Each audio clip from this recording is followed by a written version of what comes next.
Qu'est-ce qui s'est passé il y a 5 ans à Palavas? Vous avez décidé de la création de cette zone de cantonnement qui est, on peut le dire, une aire marine protégée. Ah. Prenez peut-être un autre micro. Ça y est, ça part. Ça marche. Vous m'entendez? Bonjour à tous. Je ne sais plus quelles sont les autorités qui sont là ou pas, donc ne m'en voudront pas de ne pas les citer. Et en tout cas, ce que je viens d'entendre était passionnant et de voir toutes ces recherches et tout ce progrès qui se fait dans le domaine de l'écologie et de la préservation, eh bien, je crois que c'est une bonne chose et que ça donne véritablement le moral à tous et à toutes. Oui, je voulais vous parler de la réserve maritime de Palavas et Flo, enfin de la côte palavasienne, que nous n'avons pas inventé. Et c'est ce d'ailleurs qui est un beau côté de cet aménagement, c'est que nous avons hérité d'un projet qui nous a été donné par la prud'homie des pêcheurs de Palavas et Flo.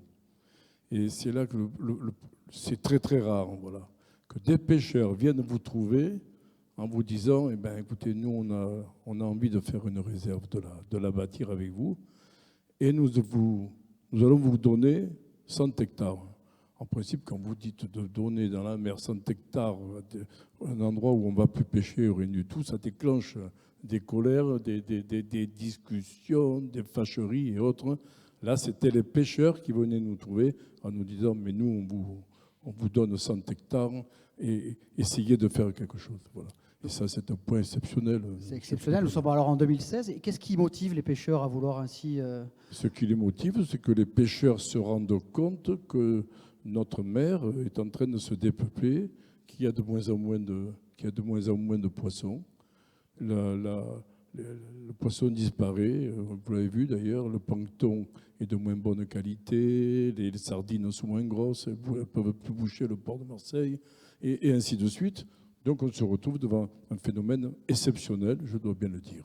Et là, nous prenons en main ce projet, nous essayons de le mener avec la prud'homie, avec DENAC, avec ensuite Canville, mais avec les présidents de ces prud'homies, et nous constituons le dossier, nous réunissons les associations, et là je dois dire que M. Jouvenel, qui est le patron de P2A, a eu un rôle exceptionnel parce que c'est lui qui a monté, qui a formalisé ce dossier avec nous et qui a, par sa volonté, sa ténacité, parce que ce n'est pas facile à réaliser, croyez-moi. On a beaucoup de personnes qui ne sont pas favorables, pas tout à fait ça, ceci, cela. On a trouvé des associations qui voulaient utiliser la réserve. Elles étaient d'accord pour le protéger, mais elles étaient d'accord aussi pour y aller et pour y passer beaucoup de temps. On a mis tout le monde d'accord. On a eu la chance d'avoir dans cette réserve, qui est un endroit où il y a du poisson. Il y a déjà un peu de poisson. C'est le tombant du rocher, et pour les pêcheurs ou ceux qui connaissent la mer, c'est un endroit un peu poissonneux, sans plus, mais un peu poissonneux. Et nous avons eu la chance d'avoir un rocher qui s'appelait Cousin-Ça, que nous avons confié aux plongeurs, aux associations de plongée sous-marine, qui voulaient faire visiter ce magnifique site. Et donc, on leur a donné 6,5 hectares sur les 100 hectares pour qu'ils puissent continuer à faire leur métier, à pratiquer leur métier. Et donc, ça s'est très, très bien passé. Nous avons réussi à mettre tout le monde d'accord. Et donc, le résultat, et peut-être que M. Jouvenel pourra en parler mieux que moi, parce qu'il est un spécialiste, parler du résultat de ce que nous avons obtenu, qui est vraiment quelque chose d'exceptionnel, et surtout du prolongement de ce projet, parce qu'il y a un prolongement. Ce n'est pas fini. Et je vais vous dire pourquoi tout à l'heure. On y viendra juste après. Jean-Yves Jouvenel, peut-être quelques mots sur le contexte de l'époque, 2016. Alors, il y a cette expérience à Palavas, mais il y avait déjà eu des précédents, je sais, à Carry-le-Rouet notamment. Les pêcheurs ont eu cette prise de conscience de se dire, on va peut-être privatiser, laisser un endroit tranquille. Comment il a été choisi, cette terre de 100 hectares, c'est ça? Racontez-nous un peu la genèse du projet. En fait, au départ, il fallait savoir un peu où la mettre et proposer ça aux pêcheurs. Et en fait, à la base, il fallait savoir quels étaient les endroits qui étaient susceptibles de se développer le plus, où il y aurait le plus de potentiel. Et donc, on leur a demandé de mettre sur une carte les meilleurs endroits de pêche, en leur disant bien sûr que le projet, comme c'est eux qui étaient à l'origine aussi, que ça allait concerner un de ces endroits. Et donc, 7 sites ont été sélectionnés. Et au final, c'est le banc rocheux de Porquières qui a été choisi. Donc, en fait, ce qu'il faut souligner dans cette initiative, c'est vrai que ça marche. Donc, effectivement, il y a eu des discussions, comme dit Monsieur le maire, ça a été houleux, ça a été des fois difficile. Notamment entre les plongeurs et les pêcheurs, c'est ça? Oui, ben en fait, ce qu'il faut dire, c'est que c'est des mondes qui se côtoient sur l'eau, mais bon, qui sont plus face à face que côte à côte. Il y a beaucoup d'a priori dans un sens et puis dans l'autre. Et au final, qu'est-ce qu'on observe? Ben, c'est qu'autour de ce projet, finalement, les pêcheurs sont contents. Et bien, ils veulent développer l'initiative. Donc, en fait, pour eux, ça ne les a pas empêchés de travailler, malgré certaines craintes. Côté plongeurs aussi, ils ont trouvé leur compte. Les pêcheurs plaisanciers ou les chasseurs sous-marins aussi, qui étaient pour dès le départ. Mais voilà, en fait, ça a fédéré tout le monde. Et aujourd'hui, on a vraiment un petit diamant là sur la côte palavasienne. On va revenir sur les résultats. Il y a quand même certains pêcheurs qui étaient sceptiques au début. Hein, de se dire, Oui. bon, pourquoi isoler une zone où on a l'habitude d'aller pêcher, en quoi ça peut fonctionner? Oui, ça c'est sûr. En plus, on va dire la pêche, c'est un métier qui est dur. Hein, on sort en mer, on est souvent seul, il fait froid, donc ça forge les caractères. Donc c'est des gens qui sont quelquefois un peu rugueux et donc l'approche n'est pas forcément facile. Moi j'ai la chance de les connaître depuis longtemps parce que je travaille un peu avec le milieu de la pêche et en ayant de la famille qui était pêcheur aussi.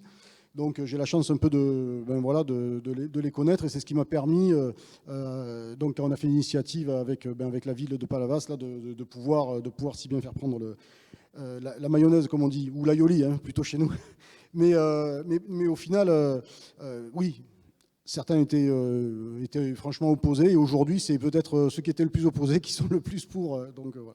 D'accord, donc il y a des personnes opposées, des personnes sceptiques en disant on va voir qu'est-ce que ça peut amener. Et puis, on est à 5 ans, avec un peu de recul scientifique. Vous avez été chargé de ce suivi.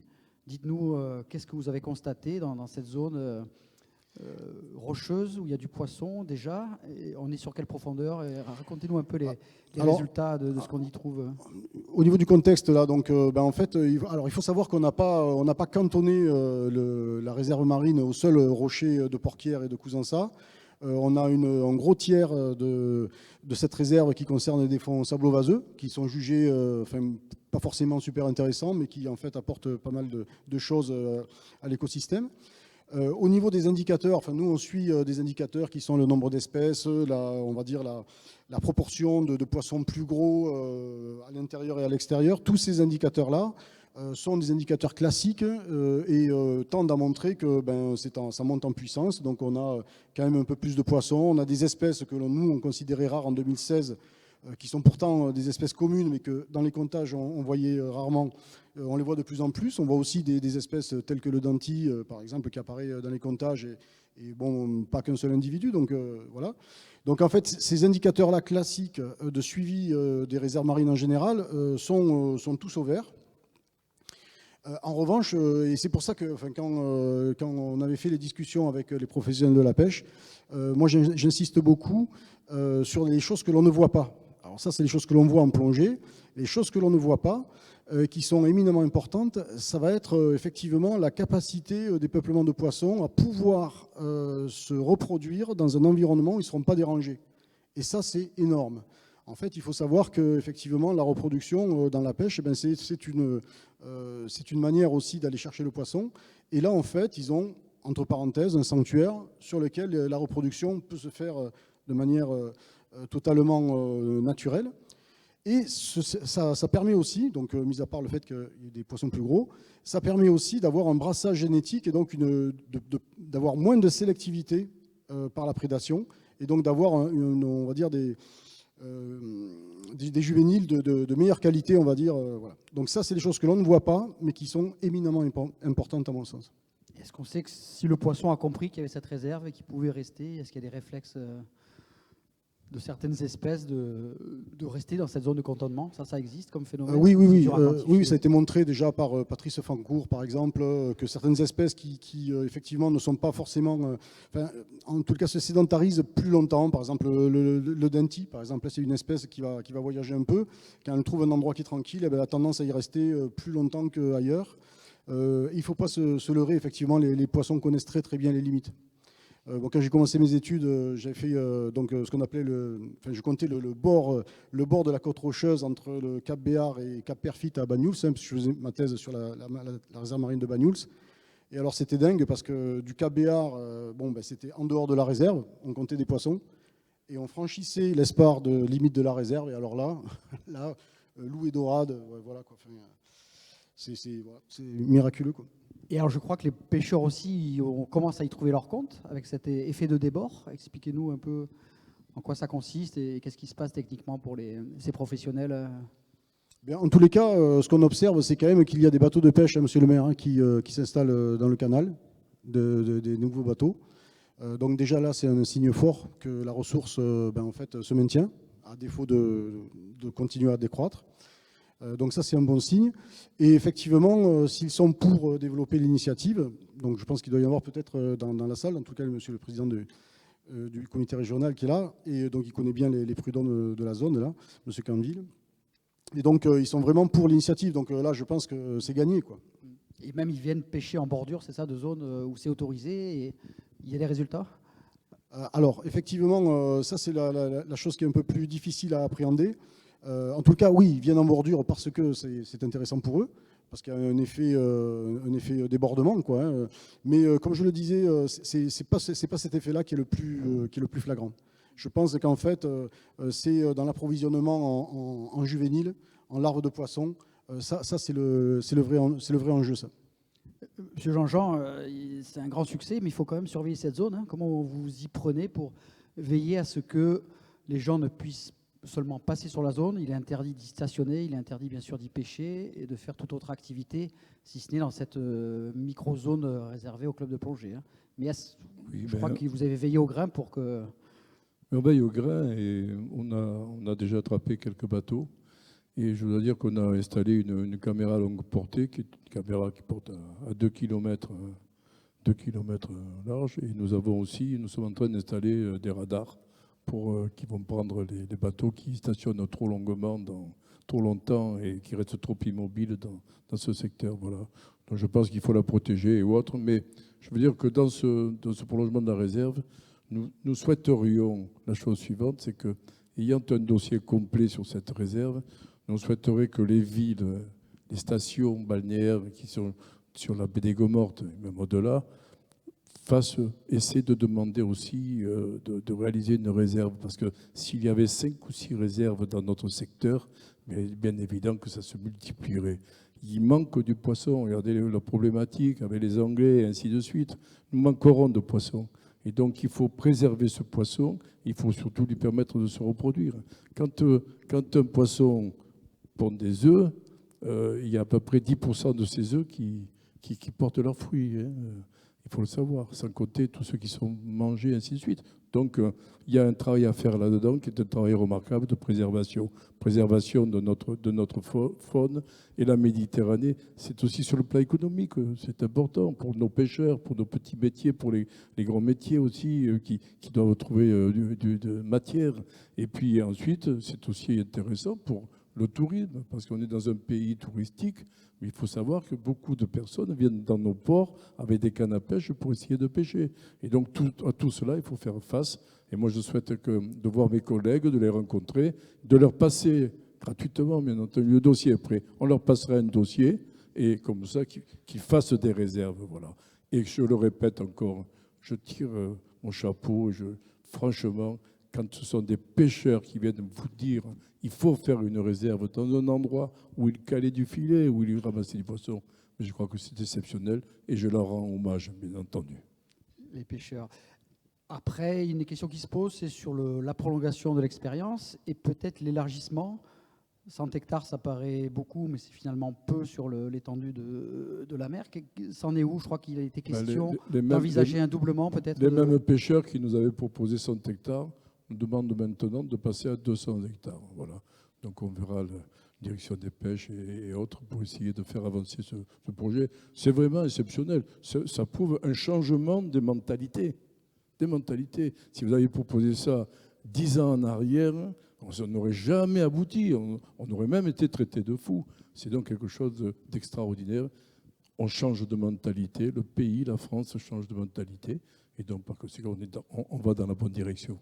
Donc il y a cette possibilité de doubler, et après il y a aussi l'État qui s'intéresse à cette zone, je crois, Jean-Yves Jouvenel, peut-être sur la zone de conservation halieutique, pour qu'on comprenne, il y a quand même une volonté étatique de préserver le littoral, de faire ces zones où la biodiversité serait respectée, serait moins attaquée. En fait, ce qu'il faut savoir, c'est que les cantonnements de pêche sont des outils donc, qui ont été faits par les pêcheurs mais il y a plus d'un siècle de ça. Et en fait, aujourd'hui, les cantonnements de pêche ne sont pas intégrés, ne sont pas inventoriés dans les aires marines protégées. Je le déplore. Le millefeuille administratif. Ouais, en fait, c'est dû au fait que la pérennité n'est pas assurée, puisqu'en fait, c'est les prud'hommes de pêche qui votaient, et voilà. Et donc, du coup, en fait, a été mis sur pied en 2016, il y a une loi qui a été votée pour la zone de conservation halieutique, qui, en fait, reprend les tenants et les aboutissants des cantonnements de pêche, mais sur des durées qui sont plus longues. Et je crois que c'est ce que souhaite mettre en place l'État, et c'est en discussion là avec l'association de gestion et la ville, là, et puis la prud'homie, bien sûr, évidemment, qui est au centre. Voilà. Très bien. On va peut-être clore ce chapitre, mais j'aimerais m'adresser à la salle. Est-ce qu'il y a des questions sur cette expérience de zone de cantonnement à Palavas? On va peut-être faire passer un micro, n'hésitez pas. Des questions complémentaires? Je vois que Bernard Pérez est présent. Peut-être que le président, s'il vous plaît, Non, juste pour valider tout ce qui vient d'être dit, et comme l'a dit M. Jean-Jean, les mentalités ont changé. Ça a été expliqué il y a quelques années, quand on a voulu mettre ça en place, le pêcheur était affolé, très sincèrement, il ne savait pas où il allait, tout ça. Aujourd'hui, et je tiens à le souligner, puisque j'ai porté ça au niveau national, c'est une demande des professionnels eux-mêmes d'élargir à Palavas et de faire passer le message, comme il vient d'être fait passer, de le répertorier dans les autres ports, dans les autres façades, de partout sur le littoral. Et on s'en aperçoit de plus en plus que ces zones de cantonnement, c'est une bonne chose pour la continuité de notre métier et de notre avenir, et pour avoir une pêche durable et responsable. Voilà. Moi, je tiens vraiment à féliciter la mairie de Palavas et l'ensemble des professionnels, parce qu'ils ont montré et ils ont ouvert les yeux à tout le littoral, et il faut continuer dans ce sens. Vraiment, merci. Merci, Président Pérez. Est-ce qu'il y a d'autres questions dans la salle? Profitez-en. Comment préserver cette biodiversité? N'hésitez pas. Merci. Bonjour. Oui, levez-vous, s'il vous plaît, Merci pour votre question. Moi, j'avais une question parce que moi, je plonge à Palavas. J'ai fait le suivi de la réserve de Porquières avec la Fédé. Et je voulais savoir pourquoi on ne met pas dans notre département des mouillages écologiques pour les bateaux, parce que comme ça se fait sur la Côte d'Azur, pour éviter de jeter l'ancre sur les fonds et de tout détruire quand on jette une ancre, en fait. Donc ça, c'est une question au-delà de la réserve. Hein. Pourquoi pas mettre des mouillages écologiques? Monsieur Jean-Jean, c'est vrai que c'est une question qui se pose. On en a beaucoup entendu parler, notamment par rapport aux herbiers de Posidonie, qui sont moins présents sur notre zone. Mais est-ce que ça fait partie des pistes que vous explorez? C'est une bonne question. Je pense que ça fait partie effectivement des pistes que nous allons solutionner. Hein. Ça, c'est sûr qu'il faudra éviter les encres, ça fait des dégâts. Surtout que nous sommes quand même dans un coin aussi, dans un secteur où il y a beaucoup de Posidonie, où c'est magnifique. Il n'y en a plus beaucoup là aussi. Hein. Donc il faut les protéger. Et je suis tout à fait d'accord avec vous, madame, pour aller dans ce sens. C'est sûr. On va y penser. On va le faire. Merci, monsieur le maire. J'arrive sur cette question des mouillages. Oui, en fait, contrairement aux endroits qui sont cités, qui sont des côtes rocheuses où on peut mettre des bouées de mouillage près de la côte, très près de la côte, à moins de 100 mètres. En général, c'est 50 mètres, ces endroits. Là, en fait, au départ, il y avait des réticences des autorités maritimes. Parce qu'en fait, il y a déjà les bouées, et rajouter d'autres bouées au sein d'une d'une zone dans laquelle on est censé pouvoir naviguer. C'était un obstacle à la navigation et potentiellement la nuit, la possibilité de... Voilà. Après, techniquement, il y a des solutions. On peut mettre des mouillages à mi-profondeur, ou voilà, qui permettraient de... Ça se fait aussi. Et donc là, on pourrait avoir le trafic maritime sécurisé et l'amarrage. Merci. Est-ce que vous avez d'autres questions, monsieur ?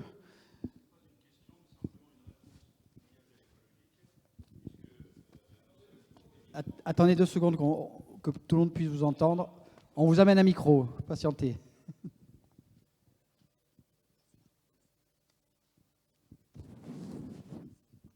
Merci. Michel Roselet, adjoint au maire de Palavas, qui s'occupe entre autres de la réserve marine. Donc il faut savoir que les mouillages écologiques, nous avons déjà vu avec la Fédération française des sports sous-marins, de demander, c'est à eux, de poser des... On leur laisse une réserve de 6,5 hectares pour pouvoir plonger à côté de cette réserve, de ce cantonnement. Et donc, c'est en cours. Il y a une demande qui a été faite à la fédération. La présidente régionale est au courant et elle a fait la démarche auprès de la fédération. Voilà. Donc, c'est la fédération des sports sous-marins qui va s'occuper de mettre en place des mouillages écologiques. Merci pour cette précision. Je crois qu'il y a une question en haut de la salle. On vous écoute.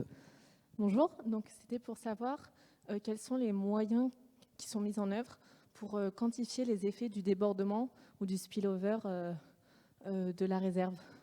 C'est-à-dire justement quantifier les effets bénéfiques écologiques de cette réserve. Jean-Yves Dujonel, oui, comment savoir?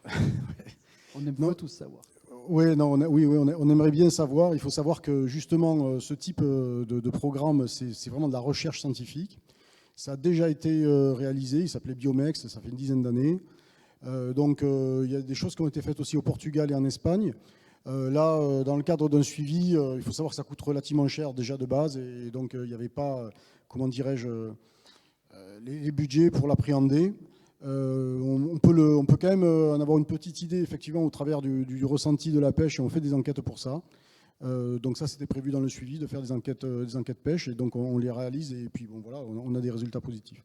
Mais voilà, on va dire, scientifiquement, pour appréhender ça, c'est vraiment, voilà, c'est très coûteux. Et, voilà. Donc vous voyez les effets bénéfiques directement en fait avec la pêche qui est réalisée par la suite. Oui, et puis comment dirais-je, le fait que les poissons soient plus gros à l'intérieur, donc déjà on sait que quand ils vont se reproduire, ils vont produire 10, 20, 40, 100, 200 fois plus d'œufs. Il faut savoir qu'entre une dorade qui fait 300 grammes, qui va être mature, et puis une qui fait 1,5 kg, c'est 100 communes mesures qu'elle va se reproduire. Donc voilà, là déjà on a une bonne indication. D'accord, merci. Merci pour cette précision, et je rajouterai que pour en avoir parlé avec le prud'homme de Palavas, lui, il confirme qu'on vient pêcher en bord de réserve et qu'ils sont tout à fait satisfaits de cette création. Est-ce qu'il y avait encore une question ou deux? Profitez-en. Sur cette thématique passionnante de la protection de la biodiversité. Je vous remercie. Alors avant de conclure, on va quand même évoquer un autre sujet tout aussi passionnant, une incroyable découverte qui a été faite il y a maintenant 3 ans par les archéologues sous-marins. Et là encore, on est à Palavas. Peut-être que M. Jean-Jean, expliquez-nous quelles sont ces fouilles archéologiques qui sont encore en cours. Et puis Jean-Yves aussi nous en parlera. Très rapidement, en quelques minutes. Le Graal, qui est une société de plongée archéologique de Palavas, basée sur Palavas, a plongé donc, et a découvert des blocs de pierre et autres sur la vue de Saint-Maurice, en face du camping Les Roquilles, pour ceux qui connaissent. Et donc ils ont dit il y a sûrement l'entrée de quelque chose là, un port ou quelque chose qui devait se faire à l'époque. Et de fil en aiguille, ayant plongé après une grosse tempête, ils ont découvert dans des fonds de 15 mètres, je crois, ils ont découvert des arbres, des racines, des arbres enracinés qui étaient des chênes et des érables de Montpellier. Voilà. Donc c'est une découverte exceptionnelle. D'après eux, après la datation, ça date de 8 millions, c'est-à-dire on arrive à la limite du néolithe ou du mésolithe, mésolithique, pardon. Et donc ça fait 10 000 ans avant notre ère, avant Jésus-Christ, et 2500 ans avant Jésus-Christ dans cette fourchette.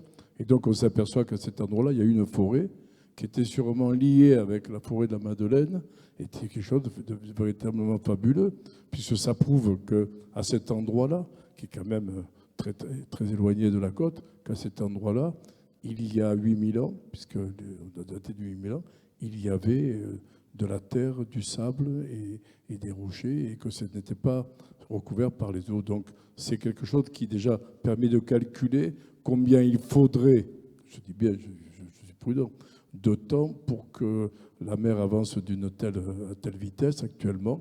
Mais quand on voit que c'est le Mésolithique, on se rend compte que c'est la période quand même où les Africains, les habitants de l'Afrique à l'époque, sont remontés à cause de la sécheresse extrême, de la chaleur, sont remontés par l'Italie. Et l'Italie, ils sont venus remplir nos côtes avec notre côte languedocienne, puis ensuite l'Espagne. Et donc, par conséquent, ça vous rappelle bien entendu quelque chose, c'est qu'aujourd'hui, nous sommes dans une situation identique. Nous découvrons le réchauffement climatique, mais sur le réchauffement climatique, il date déjà de pas mal de temps. Et donc, avec ça, ça va permettre d'avancer.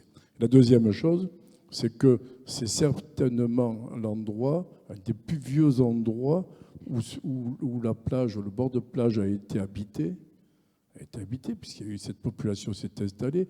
C'était des pêcheurs, mais c'était surtout des paysans. Et les paysans, ils emploient des outils.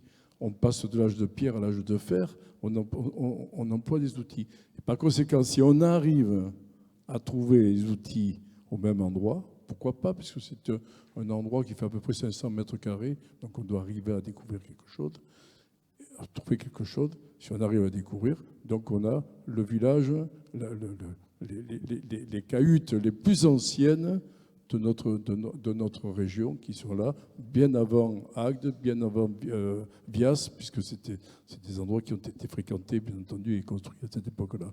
Voilà. Donc par conséquent, sur le plan historique, c'est exceptionnel. Sur le plan scientifique, ça peut permettre une certaine avancée. Voilà. Je n'irai pas plus loin parce que là... Oui, on va peut-être juste donner la parole à Jean-Yves Jouvenel, qui se trouve être aussi un archéologue sous-marin éclairé et qui a participé aux 3 campagnes de fouilles, notamment en septembre. Là, tout récemment, une souche a été extraite de cette forêt qui a 8000 ans. C'est, d'après ce que nous rapportent les chercheurs du DRASM, c'est exceptionnel, c'est unique au monde. Et cette souche devrait être visible au musée antique d'Arles, c'est ça? Quelques mots sur ces recherches. En septembre l'année prochaine, en fait.